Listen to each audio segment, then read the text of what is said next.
Bem-vindos, bem-vindas, bem-vindes de volta a mais uma aula de Sociologia comigo, professor Otávio, seu velho conhecido de caminhada. Estamos já na aula 5 desse ano. Vocês conseguem acreditar, gente? Aula 5 já, que já foi dividida em várias partes, fazemos tantas atividades sobre elas também, nos nossos momentos de discussão. Né? E agora a gente está entrando na reta final dos conteúdos aí que ficaram, né, do segundo ano. Continuando ainda dentro do tema geral das relações de poder. Né? Poder é algo que a gente nunca vai esgotar, porque a gente pode analisá-lo de tantas formas, não é mesmo? Mas hoje o nosso olhar vai se voltar para essa questão aí. Sabe aquela musiquinha das meninas? E o de cima sobe e o de baixo desce. Será que era só um axé para pular atrás do trio? O que será que essa música está dizendo pra gente, né? Hoje nós vamos falar, segue o tema, sobre a estratificação social. Ih, lá vem o professor cheio de palavra complicada. Não tem nada complicado, tá? A gente vai por partes, como sempre. A gente vai entender o que isso quer dizer, tá? Mas aí a gente vai seguir o nosso rito aí de sempre, começando por alguns filmes. Dessa vez eu fiz diferente. Vão ser filmes no lugar de frases que passam uma mensagem, né, sobre como a sociedade se divide, se organiza através da desigualdade e através das camadas, né? Daqui a pouco vocês vão entender onde eu quero chegar. Depois do nosso ponto 2, a gente vai dar uma olhada assim aprofundada para as estruturas que organizam a nossa sociedade. Né? Quando eu quiser entender uma sociedade, quais as características que eu preciso buscar para compreender o perfil, né? Para compreender as particularidades daquele povo, daquele lugar. Tá? Depois sim a gente passa para esse palavrão aí, estratificação, e a gente vai finalmente compreender, né, o que essas camadas sociais, como elas se transformaram através da história e como sociedades diferentes podem usar modos diferentes também de se organizar. Tá? O ponto 4, a gente vai trazer um questionamento sobre a mobilidade. Será que, né, dentro dessas camadas sociais existe possibilidade de mudar, de subir, de descer? Né? O que é que está determinando essas oportunidades? E aí a gente vai fazer uma discussão bem interessante sobre a famosa meritocracia, que é uma promessa de mobilidade dentro do capitalismo atual. E aí nós vamos polemizar, né? Ver se a gente consegue verificar esse espaço de mobilidade para todos, ou se é mais, né, uma promessa que faz as pessoas se adequarem ao sistema econômico vigente. Mas vamos deixar isso para o ponto 4. Já no ponto 5, a gente vai finalizar essa aula maravilhosa com um tema muito pesado, que não é nada maravilhoso, que é a questão da pobreza no Brasil. Né? Então a gente vai dar um olhar, mais um zoom assim, no nosso contexto, no nosso país, e também como a pobreza foi entendida, compreendida através do tempo. Né? E o que é que eu tenho a ver com tudo isso, tá? Então, sem mais enrolação, vamos começar. Deixa eu me colocar aqui no cantinho. Olha aí, dá uma olhadinha nesses 3 filmes que eu escolhi pra você hoje e me diga, né? Escreva aí nos comentários depois. Quais desses filmes você já assistiu? São filmes recentes, hein?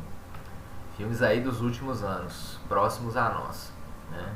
E filmes, alguns internacionais, um filme nacional, e de também contextos culturais diferentes, né? Mas todos eles estão querendo dizer alguma coisa pra gente. Vamos analisar primeiro esse da esquerda aí, da tela, do filme Estrelas Além do Tempo, né? Que conta a história aí das pesquisadoras, cientistas, astrônomas da NASA, negras, mulheres negras, que subverteram o sistema, né? E tiveram seu conhecimento usado por pesquisadores brancos e não tiveram seu reconhecimento devido, né? E aí uma dessas cientistas vira para chefe de departamento, que é uma mulher branca, e fala: olha, eu tenho bacharelado em matemática e física, o mesmo grau que os engenheiros daqui. Então era para eu estar sendo tratada em par de igualdade. E aí a chefe de departamento vira para ela e fala: não, mas agora a gente exige uma pós-graduação. Tá no manual do funcionário. É um adendo, tá lá escrito, caso você não tenha lido, né, com um tom de arrogância, assim. E aí a pesquisadora fala, nossa, toda vez que temos a chance de avançar, eles mudam o ponto de chegada, né? Então nessa corrida aí, em comparação com os homens brancos que já dominavam a NASA, parece que a mulher negra tem que estar sempre um passo à frente, né? E quando ela consegue chegar em par de igualdade, eles colocam a linha de chegada um pouco mais para frente, para dificultar, né, essa competição, né? Então o bacharelado dela já não é mais suficiente, ela precisa de uma pós. E assim infinitamente, né? O que essa cena aí conta pra vocês? E quem já assistiu o filme comenta também o que a história de vida dessas mulheres nos ensina, tá? Depois a gente tem um filme nacional, um filme brasileiro muito, muito bom, chamado Que Horas Ela Volta, de 2015. Um filme protagonizado por Regina Casé, né? E onde ela vive uma trabalhadora, uma funcionária que trabalha numa casa, né, como empregada doméstica. E aí a filha dela convive nessa casa, né, com o filho do patrão, com a família lá burguesa e tal. E aí ela acaba virando para a filha uma hora e fala assim, onde já se viu a filha da empregada sentar na mesa dos patrões? Né?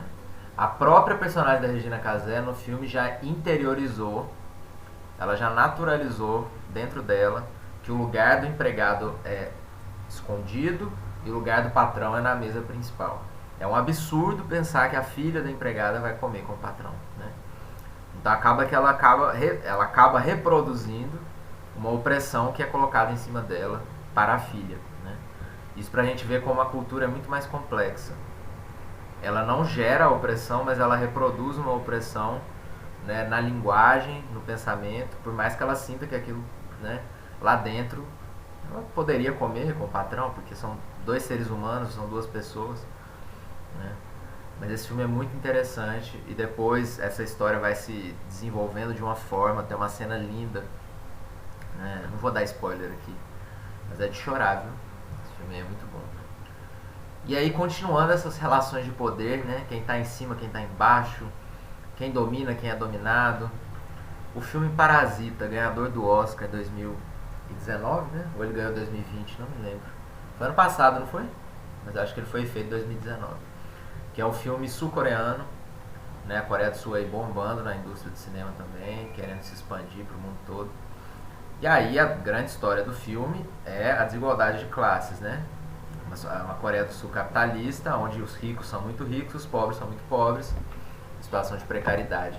E aí esse motorista aí tá dirigindo o carro e atrás a dondoca, né, a madame, tá lá com o pezão chulezento, acabou de tirar o salto, botou no banco.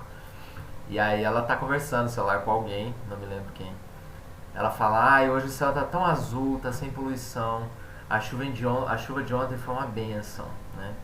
Então pra ela que tá lá no Palácio de Cristal, a chuva foi maravilhosa, foi uma delicinha, né? Tomar um chazinho com a chuvinha.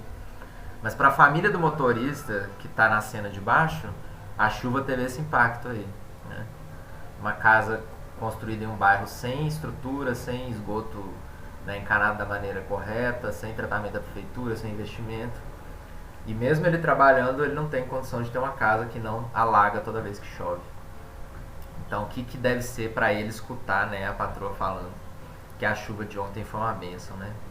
Então, isso para mostrar que as relações de poder estão presentes nas três cenas dos filmes, né?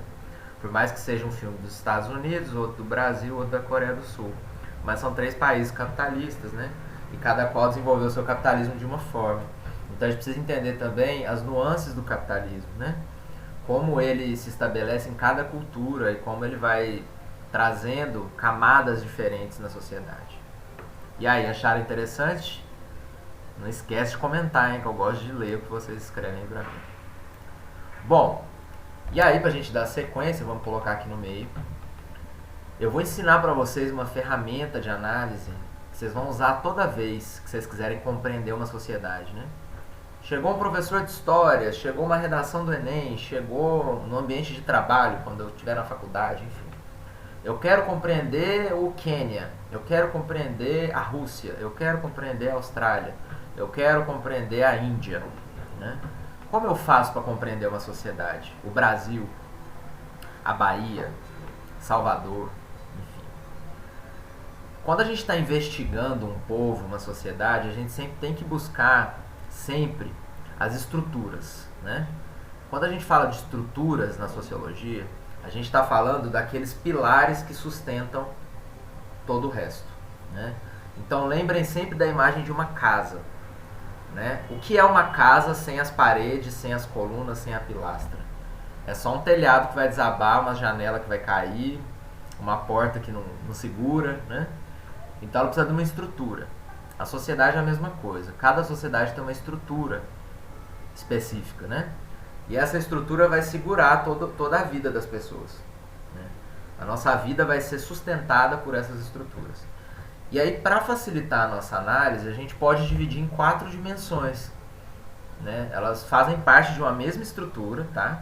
Não quer dizer que cada uma seja separada, mas como se fossem 4 paredes, né? Que sustentam essa sociedade. Então, por exemplo, eu posso analisar a dimensão histórica de um povo, né? A primeira dimensão que diz respeito à evolução desse povo, à transformação desse povo através do tempo, das gerações, dos séculos, né? Isso diz muito pra gente sobre como esse povo construiu a sua organização passo a passo, historicamente. Então aqui o exemplo da China, né? A China, que é uma sociedade milenar, mas que já passou por impérios e dinastias muito antigas e, né, tinha toda uma estrutura social diferenciada, mas ela foi se desenvolvendo, ou ela foi se transformando de uma maneira que ela chegou nessa China altamente tecnológica e super povoada, né? Que é a China da segunda imagem. Então, quando eu estou falando de China, eu estou falando do mesmo lugar, né? Mas ela se transformou tanto durante o tempo que não dá pra gente falar de uma sem a outra. Por isso que a dimensão histórica ela é um dos pilares da estrutura social, né? Além da dimensão histórica, eu também posso focar o meu olhar, como se eu estivesse colocando uma lente de aumento, na dimensão cultural, que está aqui à minha direita da tela, né? O que é a dimensão cultural, né? O que é a cultura? Lembrando lá dos conteúdos do primeiro ano. Cultura é aquele conjunto de significados partilhados pelo mesmo povo, né? Então tudo aquilo que dá sentido à vida, tudo aquilo que interpreta a realidade de uma maneira específica, né, dentro de um povo que compartilha esse sentido da vida, né? Então, os símbolos que eles carregam, né, fazem parte dessa dimensão cultural. A espiritualidade, a religião, a família, a questão de gênero, de raça, os alimentos, as vestes, as danças, as músicas, a linguagem, né, as histórias, os mitos, tudo isso compõe a dimensão cultural desse povo. Como ele interpreta a realidade, né? E aí eu estou dando um exemplo de uma etnia do continente africano, da Etiópia, para ser mais preciso, etnia Mursi, né? E esse povo Mursi, eles têm essas características mais tradicionais, estéticas, né?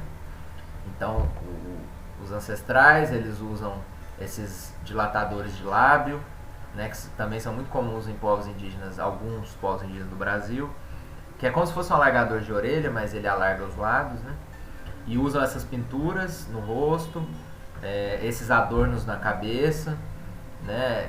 Esses tecidos, esses braceletes, enfim, é toda uma estética, né, que diz para aquele povo que esses são os representantes sagrados, ancestrais, são as pessoas que detêm sabedoria e que também estabelecem poder ali, né? São respeitados, né? E aí em contraste com o movimento atual, contemporâneo, do afrofuturismo, né? O afrofuturismo que a gente já conversou em aula, mas que é esse movimento cultural de reimaginar as culturas que foram apagadas historicamente pela colonização num contexto futurístico, né? Futurista, científico e não só científico, como místico também, com essa estética, né, de ficção científica, aí sim, né, tentando trazer a potência desses povos para um contexto onde eles estão lutando para terem sua voz escutada, né?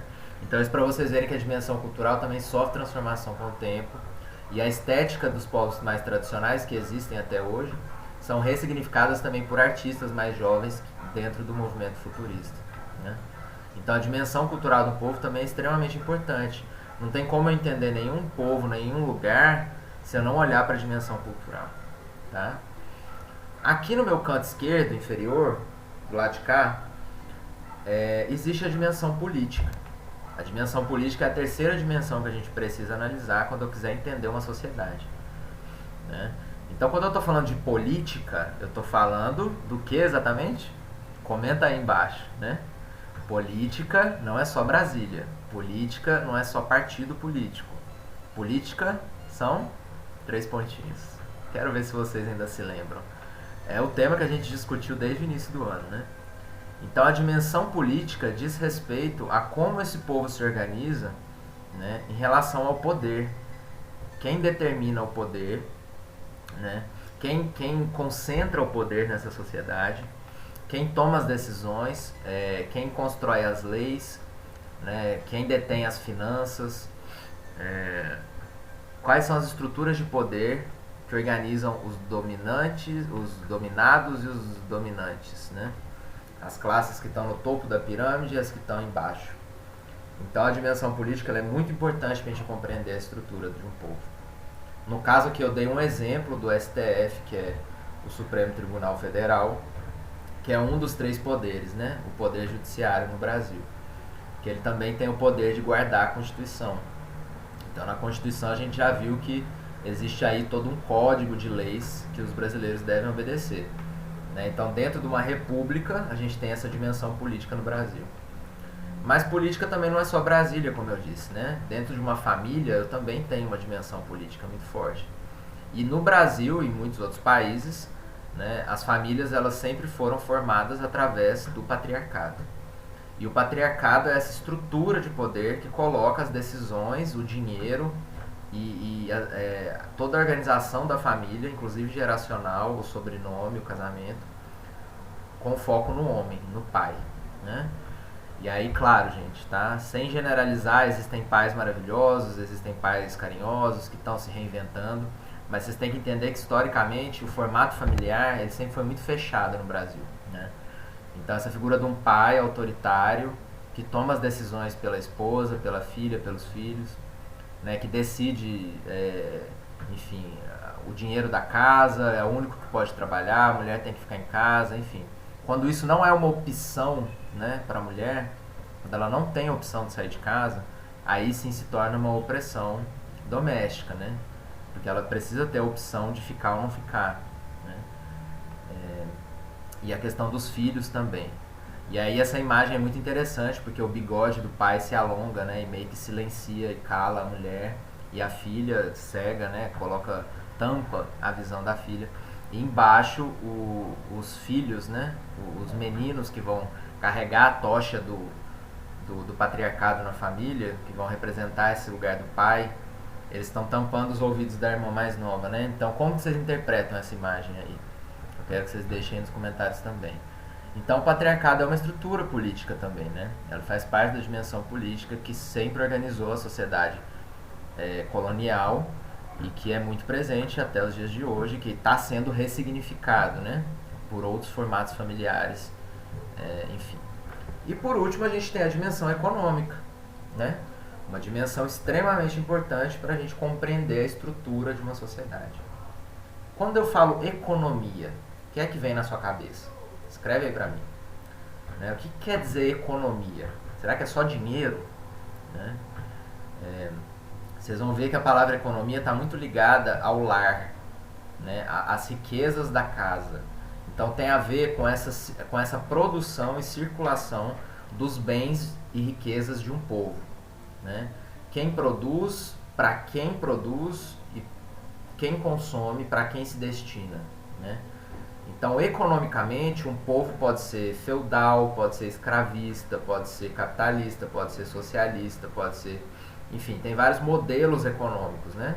E dentro desses modelos existem camadas também, né? Aqui eu estou dando um exemplo de camponeses na Idade Média, camponesas, mulheres na Idade Média, colhendo aí o trigo, né, no modelo feudal de uso da terra. Então elas não eram donas da terra e elas trabalhavam para alguém que era dono da terra e ficavam com uma parte muito pequena, né, da colheita. E do lado direito a gente tem uma relação extremamente contemporânea em um daqueles sweatshops, né, que são as oficinas de produção em massa de roupas na Ásia, principalmente, na África também, mas aí no caso na Índia, né, centenas de costureiras produzindo roupas a um preço muito barato, né, dentro de um sistema capitalista, ganhando lá centavos por cada peça, e depois as grandes marcas compram essas peças e revendem a R$ 300, né, numa loja de grife, enfim. Então isso para mostrar como o sistema capitalista também está interligado no mundo todo, né, na exploração de países subdesenvolvidos economicamente para poder lucrar nos países desenvolvidos economicamente. Então essa é mais ou menos a cara do capitalismo e do feudalismo, assim, uma parte, né, que dá pra gente a dimensão econômica daquele povo, daquele tempo e daquela sociedade. Fechou? Na parte 1 eu vou parar por aqui. Semana que vem eu volto com a parte 2. Deixe lá seu comentário nos comentários particulares dessa vez, tá? Vamos fazer diferente. E aí a gente comenta no nosso encontro pelo Google Meet, viu? Um beijo, espero que vocês tenham gostado e já dei um spoiler aqui da próxima. E a gente volta na semana que vem. Beijo, gente.